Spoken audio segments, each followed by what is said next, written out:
عضو مجلس النواب بتلاوة آيات من الذكر الحكيم.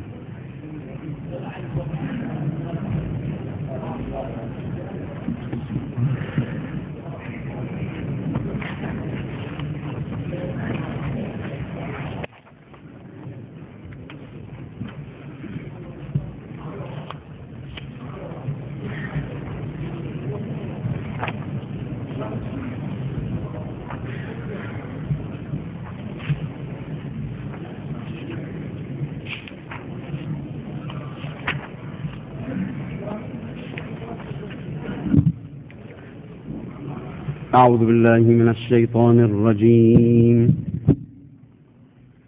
بسم الله الرحمن الرحيم.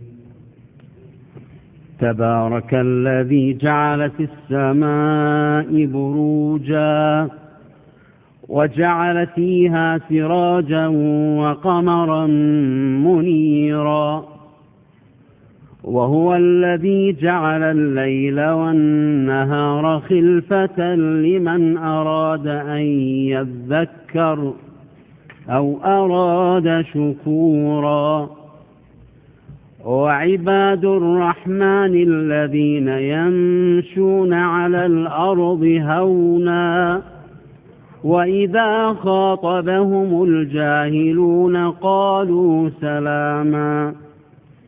والذين يبيتون لربهم سجدا وقياما والذين يقولون ربنا اصرف عنا عذاب جهنم إن عذابها كان غراما إنها ساءت مستقرا ومقاما. والذين إذا أنفقوا لم يسرفوا ولم يقتروا وكان بين ذلك قواما. والذين لا يدعون مع الله إلها آخر ولا يقتلون النفس التي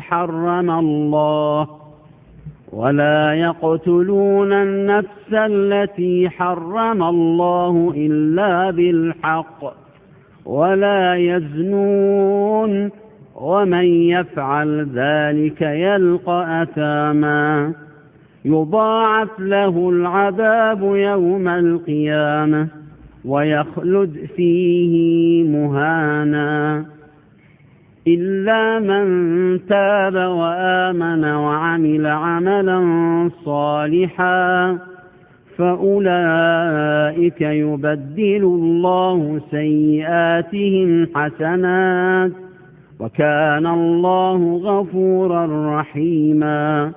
ومن تاب وعمل صالحا فإنه يتوب إلى الله متابا. صدق الله العلي العظيم.